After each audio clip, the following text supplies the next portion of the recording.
ప్రజలందరూ బాగుండాలి. Start journey with smile. Be happy. Venkatagiri నియోజకవర్గ ఎమ్మెల్యే కురుగొండ్ల రామకృష్ణ పట్టణంలోని మోడల్ స్కూల్లో జాతీయ జెండాను ఎగరవేసి గౌరవ వందనం చేశారు. ఈ కార్యక్రమంలో వెంకటగిరి సిఐ ఏవి రమణ, వెంకటగిరి టీడీపీ మండల అధ్యక్షులు పప్పు చంద్రమౌళిరెడ్డి, మాజీ కౌన్సిలర్ విశ్వనాథం, మాజీ పట్టణ అధ్యక్షులు మంకు ఆనంద్, సీనియర్ నాయకులు బాబు నాయుడు, మల్లారం బాబు, మచ్చల వేణు, వెంకటాచలపతి, మాజీ కౌన్సిలర్ చెంగారావు, ప్రిన్సిపాల్ తో పాటు టీడీపీ నాయకులు, అధ్యాపకులు, విద్యార్థులు ఉన్నారు. ఈరోజు మనం 76వ గణతంత్రం జరుపుకుంటా ఉన్నాం. మనకి 1950లో గణతంత్రం ఏర్పడింది. ఆ రోజు నుంచి కూడా ఇప్పటివరకు కూడా ప్రతి సంవత్సరం గణతంత్ర దినోత్సవం జరుపుకోవడం జరుగుతుంది. ఇప్పుడు చెప్పారు,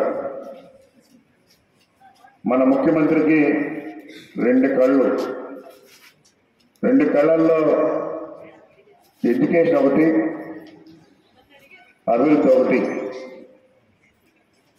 ప్రత్యేకంగా పిల్లలకి అన్ని రకాలుగా ఆరోగ్యంగా ఉండేందుకు పోషకాహారాలు ఇస్తూ వాళ్ళు బాగా పుష్టిగా ఉండి బాగా చదువుకోవాలన్నదే మన ముఖ్యమంత్రి ముఖ్య ఉద్దేశం. మన రాష్ట్రంలో అన్ని రంగాల్లో ఉండాలి అనేది మన ముఖ్యమంత్రి ఆలోచన. అందుకని ఈరోజు యువకుడు, ఉత్సాహవంతుడు నారా లోకేష్ బాబు ఎడ్యుకేషన్ తీసుకొని అన్ని దగ్గరకు వెళ్ళి కూడా మరి పరిశీలిస్తా ఉన్నారు. ఎక్కడికి ఏమి కావాలన్నా విద్య విషయంలో ముందుంటున్నాం. ఎక్కడే చెప్పినా కానీ వెంటనే చేసే విధంగా గత 5 సంవత్సరాలు పట్టించుకున్నటువంటి వాళ్ళు లేరు. ఇప్పుడు ఒక పక్క ముఖ్యమంత్రి, ఒక పక్క విద్యాశాఖ మంత్రి అందరూ కూడా దీన్ని ప్రత్యేకంగా చూస్తా ఉన్నారు.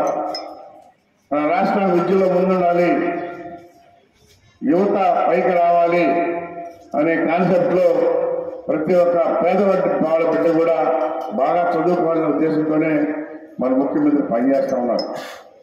అందుకని మీరు ఒకటే చెప్పాలి, మీరు అన్ని రంగాల్లో రాణించవచ్చు. డాక్టర్లు గాను, యాక్టర్లు గాను, ఇంకా ఐఏఎస్ కలెక్టర్లు గాను, పోలీస్ డిపార్ట్మెంట్లో ఎస్పీలు గాను, అన్ని రకాల్లో కూడా మీరు రాణించవచ్చు. మీ పట్టుదలే మీకు అది అవకాశం.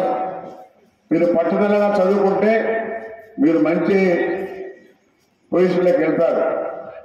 ఈరోజు మన వెంకటగిరిలో ఇప్పుడే వస్తా అనుకుంటా వచ్చాం. ఎస్పీలు 2 ఉన్నారు. ఇక్కడ తయారైనటువంటి ప్రభుత్వ స్కూల్లో చదువుకుని ఆ రోజు ఈరోజు ఈ వెంకటగిరి నుంచి 2 ఎస్పీలుగా పనిచేస్తా ఉన్నారు. ఇంకా చాలా మంది ఇక్కడ మంచి పొజిషన్లో ఉన్నారు. అందుకని మీరందరూ కూడా బాగా చదువుకొని మన నియోజకవర్గానికి మంచి పేరు తేవాలని చెప్పనేసి కోరుకుంటూ, మీ అందరికీ నా వైపు నుంచి ఎప్పుడు కూడా ఆశీస్సులు ఉంటాయి. ఇప్పుడే మీ ప్రిన్సిపల్ గారు దీన్ని ఫ్లోరింగ్ తీయించాలి, చాలా ఉంది. తొందరలోనే దీన్ని ఫ్లోరింగ్ తీస్తాం. అదేవిధంగా హాస్టల్లో రాత్రి భోజనం దాన్ని కూడా తీసుకెళ్ళి దాన్ని కూడా శాంక్షన్ చేయిస్తా అని చెప్పడం కూడా తెలియజేస్తా ఉన్నా. కాబట్టి అందరూ కూడా బాగా చదువుకోండి. ఎండగా ఉంది, ఇంకా మనం పూర్తి చేసి కార్యక్రమంలో పోదాం. 7 ఆగస్టు 15న మనకి స్వాతంత్రం వచ్చింది. ఈ స్వాతంత్రం రావడానికి ముందు మన వాళ్ళు స్వాతంత్రం కోసం పోరాడుతూ ఉన్నారు. అందులో అతివాదులు, మితవాదులు అని చెప్పేసి 2 వర్గాలుగా మనకి స్వాతంత్రం కోసం పోరాటానికి మన దగ్గర ఉన్నటువంటి, మన భారతదేశంలో పుట్టినటువంటి ఎంతో మంది ప్రాణాలు అర్పించినటువంటి వాళ్ళు అప్పుడు 2 వర్గాలుగా మారిపోయారు. ఒకళ్ళు మితవాదులు, ఒకళ్ళు అతివాదులు. మితవాదులు అంటే మన గాంధేయ వర్గం అనమాట. అదే అతివాదులు అంటే వాళ్ళు నేతాజీ సుభాష్ చంద్రబోస్ వర్గం. అలాంటి అంటే ఫెరోషియస్గా వాళ్ళని కమాండ్ చేసి మనము స్వాతంత్రం సాధించాలి అనేటువంటి పోరాటంలో ఉన్నటువంటి వాళ్ళు. ఝాన్సీ లక్ష్మీబాయి అయితేనేమి, అలాగే అల్లూరి సీతారామరాజు అయితేనేమి, వీళ్ళంతా కూడా ఒక వర్గం అనమాట.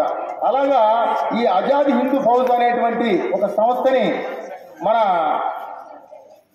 ఆజాద్ హిందూ ఫౌజ్ అనేటువంటి ఒక సంస్థని స్థాపించడం ద్వారా నేతాజీ సుభాష్ చంద్రబోస్ గారు ఆయన్ని బాగా అణిచివేసే సందర్భంలో ఆయన వేరే కంట్రీలో ఒక ఆజాద్ హిందూ ఫౌజ్ అనే ఒక సంస్థని స్థాపించి దానిలో చాలా మందిని రిక్రూట్ చేసుకున్నాడు.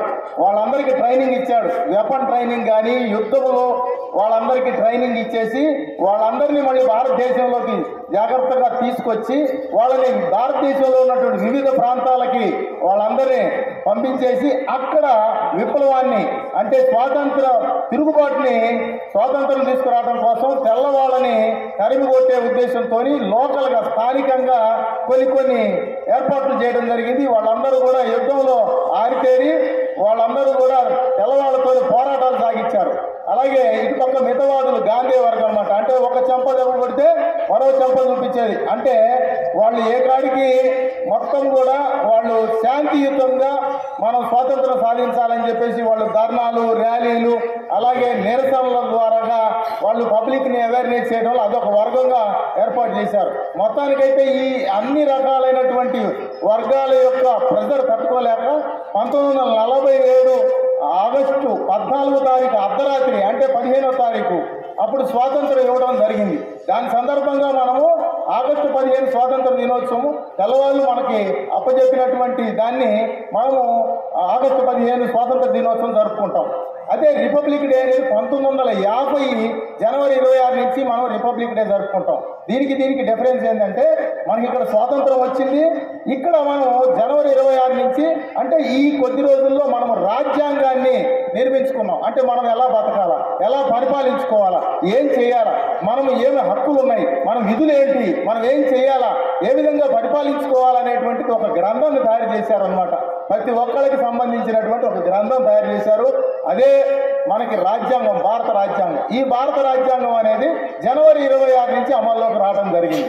మరి ఈ ఆగస్టు 15కి దీనికి ఇంకొక డిఫరెన్స్ ఉంది తెలుసుకోవాల్సినటువంటి, అందరికీ కొంతమంది తెలియకపోవచ్చు.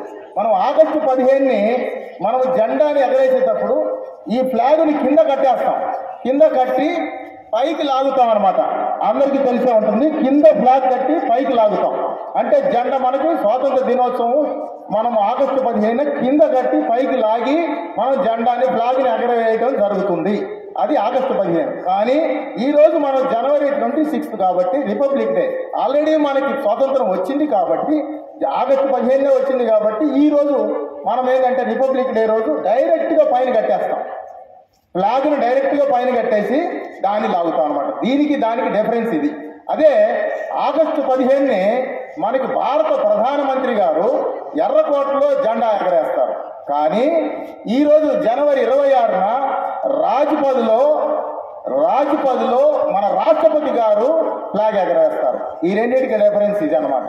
కాబట్టి మీరందరూ కూడా ఎంతో మంది మనకు ఉన్నటువంటి పూర్వీకులు అందరూ కూడా ఎంతో కష్టపడి ప్రాణత్యాగం చేస్తే మనకు స్వాతంత్రం సిద్ధించింది. కాబట్టి దీన్ని మనం ఈరోజు స్వేచ్ఛా వాయువులు పిలుస్తున్నాము, ఆనందంగా పండుగలు చేసుకుంటున్నాము, ఆనందంగా సినిమాలకు వెళ్తున్నాము, ఆనందంగా ఎంజాయ్ చేస్తున్నాము. ఎన్నో రకాలైనటువంటి సంతోషాన్ని మనం చూస్తున్నామంటే దాని వెనక ఎంతో మంది ప్రాణత్యాగాలు చేసి ఈరోజు మనకి స్వాతంత్రం సాధించి పెట్టారు. మన భారత రాజ్యాంగాన్ని కూడా ఈరోజు అమల్లోకి రావడం జరిగింది. కాబట్టి ఈ భారత రాజ్యాంగాన్ని మనము సద్వినియోగం చేసుకోవాలా. అందరూ కూడా మీరందరూ భవిష్యత్తులో ఉన్నతమైనటువంటి శిఖరాలకి అధిరోహించాలని చెప్పేసి మనస్ఫూర్తిగా కోరుకుంటూ ఈ అవకాశం ఇచ్చినటువంటి ప్రిన్సిపాల్ మేడం గారికి, అలాగే ముఖ్య అతిథులు స్థానిక శాసనసభ్యులు వారు కురుగొండ రామకృష్ణ గారికి, అలాగే ఇక్కడ వేదిక మీద ఉన్నటువంటి పెద్దలందరికీ మరొకసారి ప్రత్యేకంగా రిపబ్లిక్ డే దినోత్సవ శుభాకాంక్షలు తెలియజేస్తూ సెలవు తీసుకుంటున్నాను. ఆ రోజు నుంచి ఈ రోజు వరకు మన దేశం ఎంతో అభివృద్ధి పదంలో పరుగులు తీస్తుంది. ఏ రంగంలోనైనా సరే, ఏవియేషన్ రంగమైనా సరే, ఎయిర్ఫోర్స్ రంగమైనా సరే, మిలిటరీ పరంగా అయినా సరే, విద్యా రంగంగా అయినా సరే, ఏ రంగంలోనైనా సరే పరుగులు తీస్తూ ఉంది. దీనికంతటికీ కారణం మన దేశ నాయకులు సమర్థవంతంగా విధంగా పనిచేయడమే దీనికి అంతటికీ కారణం. టీవీలు ఉన్నాయి, రేడియోలు ఉన్నాయి. మొదట్లో ఆ రేడియోలు అవుట్డేటెడ్ అయిపోయినాయి. తర్వాత టీవీలు వచ్చినాయి. టీవీలు కూడా అవుట్డేటెడ్ అయిపోయి స్మార్ట్ టీవీలు వచ్చినాయి. అదేవిధంగా ఫోన్లు, ల్యాండ్ ఫోన్లు ఉన్నాయి, సెల్ ఫోన్లు దాకా వచ్చాయి. ఆ తర్వాత ఇంకా ఇంకా ఇంకా ప్రతి రంగంలోనూ డెవలప్మెంట్ మనకు కనిపిస్తూనే ఉంది. మీరంతా బాలబాలికలు, రేపటి పౌరులు. శాస్త్ర సాంకేతిక రంగాన్ని మీరు చేత పట్టి ఈ దేశాన్ని ఇంకా అభివృద్ధి పదంలో నడిపించాలని చెప్పేసి నేను ఆకాంక్షిస్తున్నాను. మీరు ఎంతోమంది డాక్టర్లు కావచ్చు, ఇంజనీర్లు కావచ్చు, ఇంకా ఇతర సాంకేతిక రంగ నిపుణులు కావచ్చు, శాస్త్రవేత్తలు కావచ్చు. మీరందరూ కూడా ఈ దేశానికి ఉపయోగపడాలని చెప్పేసి నేను కోరుకుంటున్నాను. ఈ అవకాశం ఇచ్చినటువంటి ప్రిన్సిపాల్ మేడం గారికి, ఇతర పెద్దలకి